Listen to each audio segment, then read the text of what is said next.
दोस्तों नमस्कार, स्वागत है आप सभी का एक बार फिर से। चलिए जानते हैं राजस्थान की ताजा खबरों को। लेकिन उससे पहले अगर आपने अभी तक इस चैनल को सब्सक्राइब नहीं किया तो सब्सक्राइब कर लें, जिससे कि आपको राजस्थान की ताजा खबर रोजाना मिलती रहे। सबसे पहली खबर, राजस्थान में ईआरसीबी का काम धरातल पर लाएंगे। कार्यभार संभालते ही मंत्री एक्शन में। जल संसाधन मंत्री सुरेश सिंह रावत ने सचिवालय स्थित मंत्रालय भवन में विधिवत मंत्रोच्चार के बीच पदभार ग्रहण किया और विभाग के एसीएस डॉक्टर सुबोध अग्रवाल सहित अन्य अभियंता मौजूद थे। रावत ने कहा कि ईआरसीबी को धरातल पर लाने का काम शुरू हो गया है। हर घर तक जल पहुंचाना मेरी पहली प्राथमिकता रहेगी। नए मंत्री का कार्यभार संभालने के बाद एक्शन मोड में नजर आए। मंत्रियों ने भाजपा की रीति एवं नीति का खुला संदेश दे दिया है। अगली खबर, करणपुर विधानसभा सीट पर हार के बाद सुरेंद्र पाल टीटी का मंत्री पद से इस्तीफा। कांग्रेस प्रत्याशी ने 11,000 वोटों से हरा दिया है। हार के बाद सुरेंद्र पाल टीटी ने राज्य मंत्री यानी स्वतंत्र प्रभार पद से इस्तीफा दे दिया है। सीएम भजनलाल शर्मा ने राज्यपाल कलराज मिश्र को टीटी का इस्तीफा भेज दिया है, जिसे स्वीकार कर लिया गया है और मंत्री बने उन्हें 8 दिन हुए थे।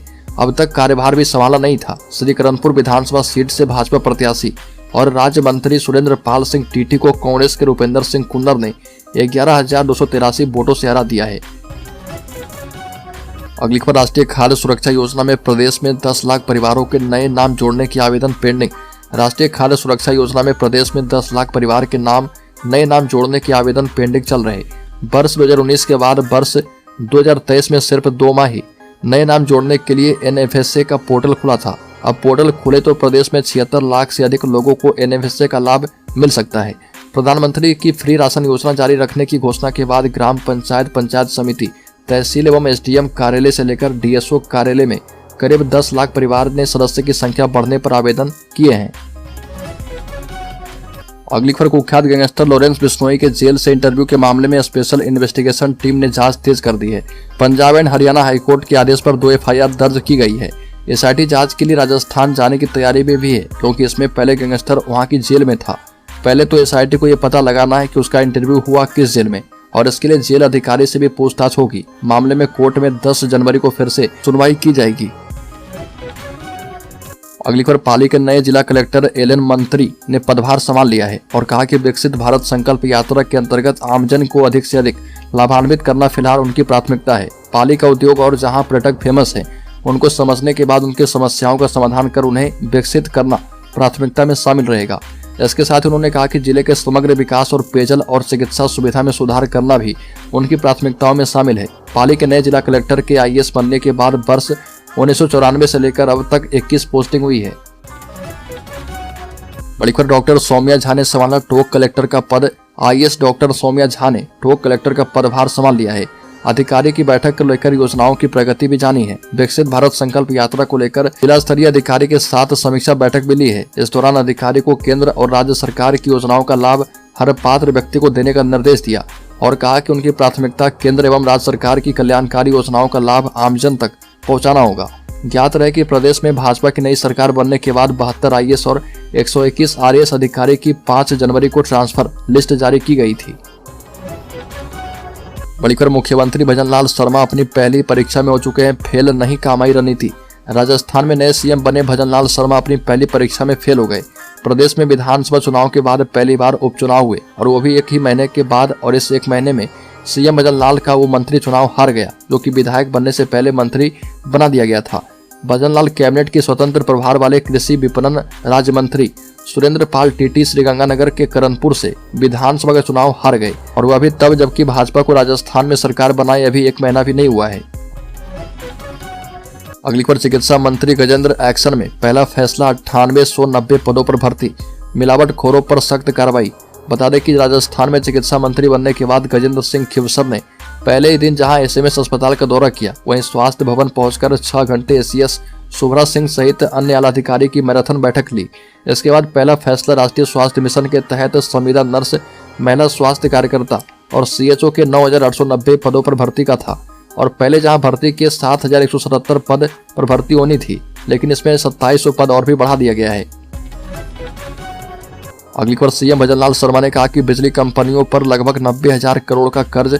बता दें कि मुख्यमंत्री भजनलाल शर्मा ने मुख्यमंत्री कार्यालय में ऊर्जा विभाग की समीक्षा बैठक को संबोधित किया और अधिकारी को निर्देशित करते हुए कहा कि वो राज्य की ऊर्जा आवश्यकताओं को देखते हुए भविष्य का रोडमैप तैयार करे। विभाग का ध्यान आंकड़ों की हेरफेर की बजाय वास्तविक एवं ठोस परिणाम देने पर केंद्रित हो, साथ ही वो जनता की समस्याओं को समझते हुए संवेदनशीलता के साथ कार्य करे। मुख्यमंत्री ने कहा कि आमजन को बिजली सस्ती दर एवं सुचारू रूप से मिले यह सुनिश्चित की जाए और रबी की फसल को देखते हुए किसानों के लिए समय जो है अत्यंत महत्वपूर्ण है। अगली खबर, राजस्थान में भाजपा अपने चुनाव के बाद हुए पहले ही टेस्ट में फेल हो गई। सत्ता की लहर और हाथ में मंत्री का पद होने के बाद भी भाजपा ने अपने उम्मीदवार को नहीं जिता पाई। इस हार के साथ ही कांग्रेस भाजपा पर हमलावर है और कांग्रेस के चीफ गोविंद सिंह डोटासरा ने कहा कि जब देश की संवैधानिक संस्थाएं अपना दायित्व भूल जाए तब जनता की कोर्ट में न्याय हो जाता है। अगली खबर, राजस्थान में पेपर लीक मामले में अब तक 28 आरोपी गिरफ्तार, 3 साल से फरार चल रहा आरोपी गिरफ्तार किया गया। राजस्थान में बीजेपी की भजनलाल सरकार आते ही पेपर लीक प्रकरण मामले को लेकर कोई ढील बरतने को तैयार नहीं है। राजस्थान में विधानसभा चुनाव में पेपर लीक का मुद्दा सियासी तूफान खड़ा कर दिया था, लिहाजा भजनलाल सरकार इस पूरे मामले में एक के बाद एक बड़े एक्शन ले रही है। राजस्थान एसओजी पेपर लीक मामले में बड़ी कार्रवाई करते हुए अब तक 28 आरोपी को गिरफ्तार किया है और जूनियर इंजीनियर भर्ती परीक्षा 2020 पेपर लीक प्रकरण और वरिष्ठ अध्यापक प्रतियोगी परीक्षा 2022 में डमी कैंडिडेट बैठने के मामले में 2 आरोपी सचिन और रामहंस मीना को गिरफ्तार किया है। अगली खबर, शिक्षा मंत्री मदन दिलावर का शिक्षकों के तबादले पर बड़ा बयान, कहा कि ट्रांसफर पर कोई रोक नहीं है, अभी चल रही परीक्षाएं। राजस्थान के शिक्षा मंत्री मदन दिलावर ने कार्यभार संभालने के बाद शिक्षा विभाग के अधिकारी के साथ बैठक की है। इस दौरान मंत्री दिलावर ने पिछली कांग्रेस सरकार की योजनाओं की समीक्षा करने का फैसला किया और सचिवालय में शिक्षा विभाग के अधिकारी के साथ बैठक के बाद दिलावर ने कहा कि राजस्थान में चल रहे Mahatma Gandhi English medium school की समीक्षा की जाएगी। शिक्षकों के तबादले पर कहा कि तबादला ना हो ऐसी कोई कोशिश नहीं है। शिक्षा मंत्री ने कहा कि ऐसे लोगों पर कार्रवाई की जाएगी जो कि काम तो 12 में कर रहे और वेतन जयपुर में ले रहे हैं। अगली खबर, राजस्थान के पूर्व मुख्यमंत्री वसुंधरा राजे की अनदेखी बीजेपी को भारी पड़ गई। श्रीगंगानगर जिले की करणपुर विधानसभा का चुनाव कांग्रेस ने जीत लिया और कांग्रेस प्रत्याशी के जीतने के बाद वसुंधरा राजे को लेकर तरह तरह के सवाल उठ रहे। इस हार के सियासी मायने निकाले जा रहे। राजस्थान में भजनलाल सरकार के गठन हुए 1 महीने हुए हैं, जनता का मोह भंग हो गया है क्या? सियासी जानकारों का कहना है कि जनता को बड़े फैसले लेने की उम्मीद थी, लेकिन जिस तरह से मंत्री परिषद के विस्तार में देरी और उसके बाद विभाग के बंटवारे में देरी से सरकार की कार्यशैली पर सवाल उठने लगे हैं। बड़ी खबर, राजस्थान में सत्ता परिवर्तन होते ही सीएम भजनलाल शर्मा ने कांग्रेस को बड़ा झटका देने की तैयारी कर ली है। गृह विभाग को जारी हुआ है बड़ा आदेश। बता दें कि कांग्रेस की पूर्ववर्ती सरकार में 6 से अधिक नेताओं को दी गई सुरक्षा में अब भाजपा सरकार कटौती की तैयारी कर रही है। बताया जा रहा है कि मुख्यमंत्री भजनलाल शर्मा के निर्देश पर गृह विभाग ने समीक्षा करना शुरू कर दिया है। सूत्रों के मुताबिक पिछली कांग्रेस सरकार में जिन नेताओं को भाई और जेड श्रेणी की सुरक्षा दी गई थी उनके बारे में इंटेलिजेंस की रिपोर्ट के आधार पर निर्णय किया जाएगा और इसमें सुरक्षा हटाने या कटौती का निर्णय लिया जा सकता है। अगली खबर, राजस्थान रोडवेज के पास कर्मचारी को वेतन देने के पैसे नहीं, बकाया राशि 132 करोड़ रुपए। राजस्थान रोडवेज में कर्मचारी को पिछले 2 माह से वेतन नहीं मिल पाया है और इसके पीछे प्रमुख वजह है रोडवेज की खस्ता हाल माली हालत। लेकिन दूसरी तरफ राज्य सरकार भी रोडवेज की बकाया राशि नहीं चुका पा रही है।